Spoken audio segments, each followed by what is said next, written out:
Finally हम edit page में आ गए हैं। सो थर्ड पेज है हमारा दाविंची रिजॉल्व का। एंड एडिट पेज में ही मोस्टली सब कुछ होता है। हम ज़्यादातर टाइम जब भी एडिट करेंगे तो हम एडिट पेज को ही यूज़ करेंगे। सो एडिट पेज के बारे में हम जितना अच्छे से जान लेंगे हमारे लिए एडिटिंग उतनी ही बेटर रहेगी दाविंची के अंदर। नाउ एडिट पेज में बहुत सारी चीज़ें हैं, तो मैं एक एक करके स्टार्ट करता हूँ। जो फर्स्ट आपको यहाँ पे जो टॉप लेफ्ट में दिख रहा होगा, ये मीडिया पूल है। ओके, मीडिया पूल के अंदर ऑब्वियसली हमारी क्लिप्स वगैरह रहेंगी। ठीक है। नाउ मैंने फोल्डर्स वगैरह सेग्रीगेट करना आपको पहले ही मीडिया पेज के अंदर बता दिया था। And if you have not watched that video, जाओ पहले उसको देखो। एंड बहुत सिंपल है, ज़्यादा कुछ है नहीं, बट काफ़ी चीज़ें मैंने डिस्कस करी हैं। एंड वो बहुत ज़्यादा हेल्पफुल रहने वाला है। सो उसको जाके देख सकते हो अगर आपको क्लिप्स के बारे में जानना है, या फिर इनको सेग्रीगेट कैसे करते हैं, फोल्डर्स बिन्स कैसे क्रिएट करते हैं, तो आप वहां पे जा सके देख सकते हो। सो हमारे पास मीडिया पूल है, सेम वैसे ही वर्क करता है। यहाँ पे आप राइट क्लिक करके और नया बिन क्रिएट कर सकते हो। ठीक है, let's say new bin, new edit bin, edit, क्या हो गया यार मेरी टाइपिंग को, न्यू एडिट बिन। एंड यहाँ पे इसके अंदर आप फिर मीडिया इंपोर्ट कर सकते हो राइट क्लिक करके, इंपोर्ट मीडिया, और इंपोर्ट हो जाएंगी। एक चीज है कि आपको कोई फोल्डर इंपोर्ट करना है, तो जैसा कि मैंने पहले बताया था, इस वाले एम्प्टी स्पेस मीडिया पेज में भी बताया मैंने सेम चीज, मैं यहाँ पे भी थोड़ा डिस्कस कर देता हूँ कि ये जो एम्प्टी स्पेस है, ये वाला जो पोर्शन दिख रहा है ना इतना, इसके अंदर हमें अगर फोल्डर इंपोर्ट करना है या फिर फोल्डर ड्रैग एंड ड्रॉप करना है तो वो नहीं करना है। वरना क्या होगा, उस फोल्डर के अंदर जो क्लिप्स वगैरह रहेंगी वो सारी खुल जाएंगी, मतलब एक एक करके आएंगी, वो एक सेग्रीगेटेड फॉर्म में नहीं आएंगी। अगर जैसे मैं एक एग्जांपल देना चाहूँ, मेरे पास एक फोल्डर है ना, इसको मैं ड्रैग एंड ड्रॉप करूँ, अगर इसको मैं यहाँ पे इस वाले एम्प्टी स्पेस में ड्रॉप कर रहा हूँ, तो ये देखो इसके अंदर जो क्लिप थी वो सारी बाहर आ गई हैं, एक एक करके आ गई हैं। सो ये हमें चाहिए नहीं, हमें चाहिए फोल्डर के साथ आ जाए।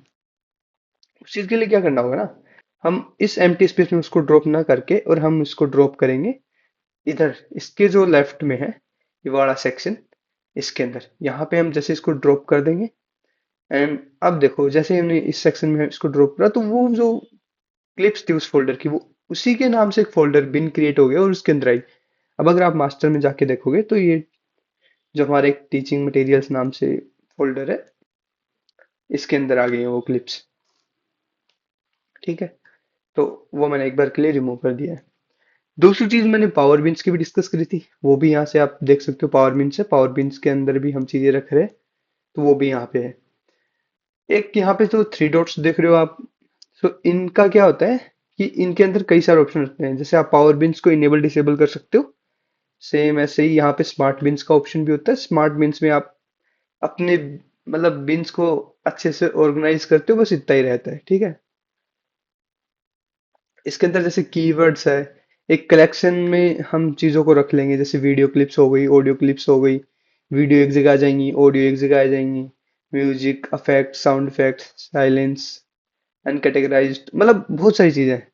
सो लाइक स्मार्ट बिन्स में पहले से चीजें बनी हुई हैं, आप उनमें अपनी क्लिप्स वगैरह को डाल दो, तो वो वैसे मैनेज हो जाएगा। या फिर आपको खुद से सब कुछ करना है, तो आप अपने खुद के बिन्स क्रिएट करके वो कर सकते हो। नाउ स्मार्ट बिन जनरली मैं भी यूज करता नहीं हूँ, बिकॉज मैं प्रेफर करता हूँ कि मैं अपने खुद के बिन्स क्रिएट कर लूँ। पावर बिन्स अच्छी चीज है, बहुत अच्छी चीज है, पावर बिन्स आपको रखना चाहिए बिल्कुल। एटलीस्ट साउंड इफेक्ट्स वगैरह तो आपको पावर बिन्स में रखने ही चाहिए। नेक्स्ट चीज, जो यहाँ पे आप ये जो देख रहे हो, बिन लिस्ट का ऑप्शन है। ठीक है, तो इस पे आप अगर क्लिक करोगे तो जो हमारा लेफ्ट पोर्शन है वो हाइड हो जाता है, क्लिक करोगे तो इनेबल हो जाता है। नेक्स्ट चीज जो यहाँ पे आपको ये दिख रही है एक्सपेंड का, अगर मैं इस पे क्लिक करूंगा तो ये जो सेक्शन है वो नीचे तक एक्सपेंड हो जाएगा, लाइक दिस। ठीक है, हमारी टाइमलाइन थोड़ी आगे सरक जाएगी, बट अगर इसको मैं डिसेबल कर दिया तो वो ऊपर चला जाएगा, टाइमलाइन थोड़ी ज्यादा स्पेस आ जाए टाइमलाइन में। मैं ये चीज प्रिफर करता हूँ कि मेरी टाइमलाइन में स्पेस थोड़ा ज्यादा हो, तो मैं इसको ऊपर ही रखता हूँ। बाकी आपको अगर क्लिप्स वगैरह थोड़ा अच्छे से देखनी हो तो आप इसको एक्सपेंड करके रख सकते हो, उसमें कोई इश्यू नहीं है। देन ये यहाँ पे कुछ मेथड्स है जिनके थ्रू हम अपनी क्लिप्स कैसे रख रहे हैं, बस ये डिटरमाइन करता है। ये लाइक ये हमें जैसे नेम्स के फॉर्म में फोल्डर्स आ गए बहुत, और जो फाइल्स है हमारी वो शो नहीं हो रही है, मतलब स्मॉल व्यूवर में आ गई हैं। बाकी इनके नेम्स वगैरह प्रॉपर हम देख पाते हैं। बस वही है, ये थोड़ा लार्ज फॉर्म में मतलब थोड़ी बहुत क्लिप्स भी दिख रही है, उनके अंदर हम मूव करके भी देख लेते हैं। सो ये चीज़ है, उसके लिए ये है। नाउ ये एक ट्रांसक्रिब का है। तो ये दाविंची के स्टूडियो वर्जन में है, तो अगर आपके पास स्टूडियो वर्जन है तो आप इसका इस्तेमाल करके देख सकते हो। अभी के लिए हमारे पास नहीं है तो हम नहीं कर रहे। सेम ऐसे ही ये जो चीज़ है ना रीलिंक मीडिया, इसका मैं बताऊंगा, बट लेटर ऑन भी बताऊंगा इसका। पर इसका सीन ऐसा है कि अगर आपकी कोई क्लिप, जैसे कई बार आपने देखा होगा रेड हो जाती है, या कभी मतलब ऐसे लग मीडिया ऑफलाइन शो करता है वहां पे, तो उस केस में ये वाला जो ऑप्शन है हाईलाइट हो जाता है कहीं भी किसी भी फोल्डर में कोई भी क्लिप रेड हुई होगी तो। और फिर आप इस पे क्लिक करके जब ये ऐसा पॉप ओपन ओपन होता है, वो बता देता है अभी जैसे मेरी कोई भी क्लिप मिसिंग नहीं है तो मिसिंग क्लिप बता देता है, उसको हम लोकेट कर लेते हैं। यहाँ पे लोकेट पे क्लिक करके वो आपको फोल्डर पाथ देना पड़ता है। जैसे आप लोकेट पे क्लिक करोगे आप फोल्डर पाथ दे दोगे कि कौन से फोल्डर में सर्च करेंगे। आपको अगर आइडिया है तो दे दो, वरना आप जैसे आपने पूरे सिस्टम का दे दिया, डेस्कटॉप का या पूरी सी ड्राइव का दे दिया, तो वो उतना ज्यादा टाइम लेगा। ठीक है, डिस्क सर्च वगैरह। बट आपने अगर एग्जैक्ट फोल्डर बता दिया कि मे बी इस फोल्डर में हो सकती है या इसी फोल्डर में है, तो आप वो तुरंत वहां से वो फाइल ले आएगा, उसमें इतना कोई इश्यू नहीं होगा। तो ये चीज थी मीडिया पूल के बारे में। और यहाँ पे जो लेफ्ट पोर्शन में मीडिया पुल के नीचे जो थोड़ा बहुत कुछ दिख रहा है, सर्च भी कर सकते हैं फाइल नेम से। बट लाइक बिन्स भी सर्च कर लेते हैं हम, बी क्लिप्स जैसे हमें है तो हम बिन्स भी सर्च कर लेते हैं, हम फाइल नेम्स भी सर्च कर सकते हैं, कुछ भी सर्च कर सकते हैं। यहाँ पे बहुत सारी चीजें हैं, ठीक है, क्लिप नेम, स्टार्ट, एंड काफी सारी चीजें हम अपने फील्ड से लगा लेते हैं, वो सर्च कर सकते हैं। इसकी भी इतनी जरूरत नहीं पड़ने वाली, because most of the time हमें पता रहता है कि हमने कौन से फोल्डर में किन क्लिप्स को रखा है। अगर हम अच्छे से चीजों को सेग्रीगेट करके रखते हैं तो हमारे लिए इतना इश्यू होता नहीं है, और सर्च वगैरह की हमें इतनी जरूरत पड़ती नहीं है। शॉर्टिंग का ऑप्शन भी है कि आपको असेंडिंग ऑर्डर में चीजों को रखना है, डिसेंडिंग ऑर्डर में रखना है। तो ये इसमें मीडिया पूल के इनसाइड में ये सब चीजें हैं, इनका मोस्टली इतना यूज होता है। नेक्स्ट जो है वो इफेक्ट्स है, पैनल, ठीक है। अभी इफेक्ट्स का जो है वो थोड़ा सा बता देता हूँ कि इसके अंदर हमारे पास ट्रांजिशंस होते हैं, कुछ इफेक्ट्स होते हैं, जनरेटर्स होते हैं, ठीक है, इफेक्ट्स होते हैं। नेक्स्ट ओपन इफेक्ट्स होते हैं, इसके अंदर ये हमारे फ्यूजन इफेक्ट्स हैं इसमें बहुत सारे। Then we have some audio effects also, हमारी वॉइस को इनहेंस करने के लिए। फिल्टर्स भी हैं। सो डेविंची के फ्री वर्जन में भी आपको बहुत ज्यादा स्टफ मिल जाता है जिनको आप यूज कर सकते हो। ट्रांजिशंस में हमारे पास 3 ऑडियो ट्रांजिशंस हैं, एंड वीडियो ट्रांजिशंस तो बहुत सारे हैं हमारे पास। सो आप हमारे पास ट्रांजिशंस भी काफी सारे हैं। टाइटल्स भी हमारे पास डेविंची के कुछ हैं, मतलब काफी सारे हैं, प्री बिल्ट है। आप जैसे मैंने कुछ ये डाउनलोड कर रखे थे, सो डाउनलोड भी यहीं पे शो हो जाते हैं। और वैसे भी बहुत सारे टाइटल्स हैं हमारे पास डेविंची में ऑलरेडी। सो ये चीज, दो चीज हो गई हमारी मीडिया पोल इफेक्ट्स के बारे में। इंडेक्सिंग में इतना कुछ होता नहीं है, बस मोस्टली मतलब मेटा डेटा ही शो होता है। मेटा डेटा होता है कि क्लिप्स का, कि मतलब हमारी जो टाइमलाइन है ना, मेन मेन इसका मेटा डेटा शो कर। मेटा डेटा मतलब किसी भी चीज के बारे में इंफॉर्मेशन। हमारी क्लिप्स का मेटा डेटा हो गया तो हमारी क्लिप्स के बारे में इंफॉर्मेशन, क्लिप की जैसे उसका साइज कितना है, वो कितनी MB GB की है, या फिर उसकी क्वालिटी कैसी है, लाइक HD है, 4K है, 2K है, वो सब मेटा डेटा है यहाँ पे, ठीक है। अभी ये यहाँ पे जो मेटा डेटा है ये हमारी टाइमलाइन का मेटा डेटा है, जिसके अंदर हमारे पास ये बता रहा है कि अभी हमारे पास दो है, एक ऑडियो ट्रैक है, एक वीडियो ट्रैक है, A1 V1, ठीक है। और इनमें हमें सोर्स इन आउट का बता रखा है कि मतलब कितना सेकंड वगैरह का, कितनी यूज हो रही है टाइमलाइन वगैरह का कुछ। सो ये मतलब इसके कोई इतनी नीड है नहीं, बट इंफॉर्मेशन के लिए ठीक है। ट्रैक्स का अलग से डेटा, मार्कर्स का, कि अगर हमने कोई मार्कर लगा रखा है तो उसका डेटा भी आ जाएगा आई थिंक। जैसे ये मैंने एक मार्कर लगा दिया यहाँ पे टाइमलाइन पे, तो ये एक मार्कर का डेटा भी आ गया। तो मैं इसको जैसे रिमूव कर दिया तो रिमूव हो गया। मेटा डेटा कुछ नहीं होता, बस Meta data, data of anything, कि उसके बारे में इंफॉर्मेशन की, जैसे मार्कर का था कि मार्कर हमने कहाँ पे लगाया, कौन से फ्रेम पे लगाया। So this is all about indexing. Sound library में ऐसा है कि साउंड लाइब्रेरी हमारे पास दाविंची की है, बट दाविंची की नहीं, वो ब्लैक मैजिक डिजाइन प्रोवाइड करता है। और उसके अंदर कुछ है, कुछ शायद I don't know 5,000 6,000 sound sound effects हैं, कुछ ऑडियो म्यूजिक वगैरह भी हैं, ठीक है। तो वो फ्री है, वो आप जैसे डाउनलोड करोगे साउंड लाइब्रेरी दाविंची इसकी ब्लैक मैजिक वेबसाइट की डिजाइन से, not black magic website, black magic design की वेबसाइट से, तो वहां से और साउंड लाइब्रेरी डाउनलोड कर लो, और साउंड लाइब्रेरी फिर आपके यहाँ पे शो होने लग जाएगी।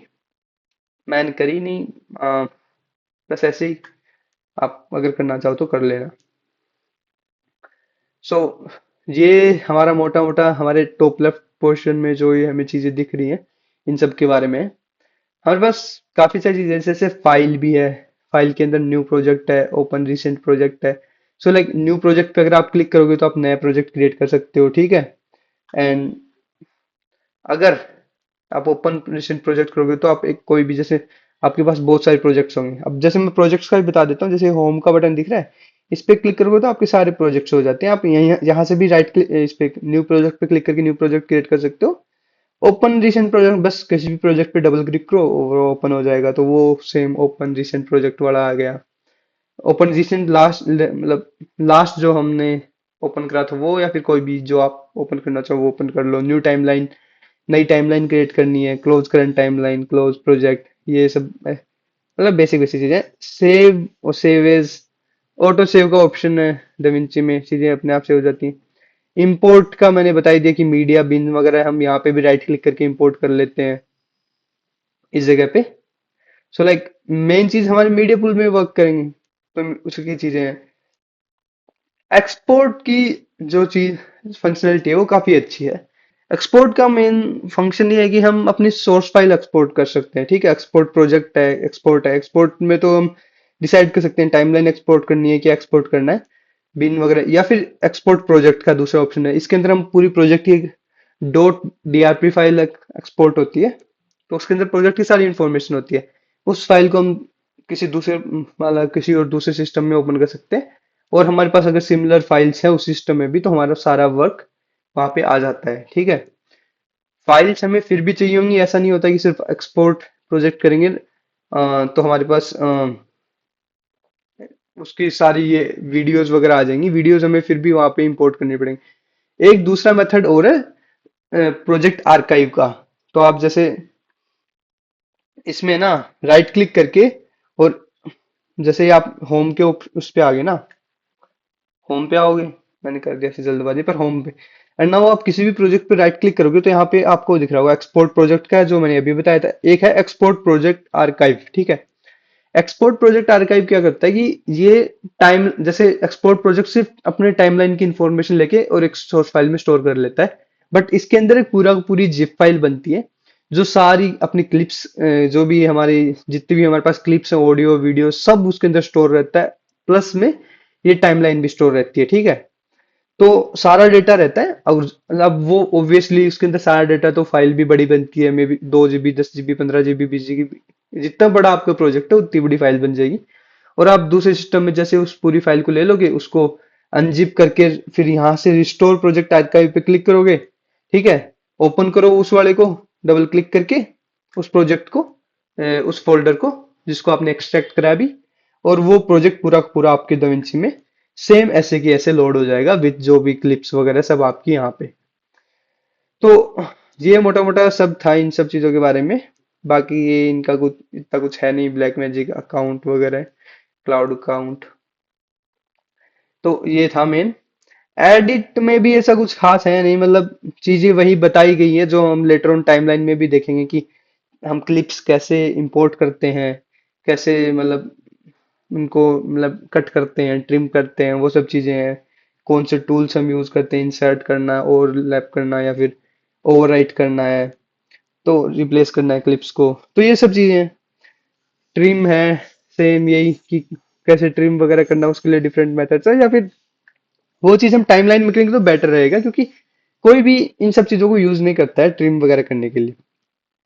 टाइमलाइन का ऑप्शन एक ठीक ऑप्शन है यहाँ पे, बट इसका भी इतना यूज होता नहीं है, मतलब है आप यहाँ से थोड़ा सा इसका देख के, जैसे ये शॉर्टकट्स कुछ हैं वो दे रखे हैं, इनको यूज कर सकते हो। खुद के कुछ कस्टम शॉर्टकट्स भी हम क्रिएट कर सकते हैं, उनके बारे में मैं बाद में बताऊंगा। अभी के लिए वीडियो काफी लंबा हो गया है आई थिंक, तो इस वाले वीडियो को मैं यहीं तक रखना चाहूंगा। नेक्स्ट वाले वीडियो में हम आगे डिस्कस करेंगे, सेम एडिट पेज के अंदर ही रहेंगे। सो बताना कैसा लगा video, and let's meet next time.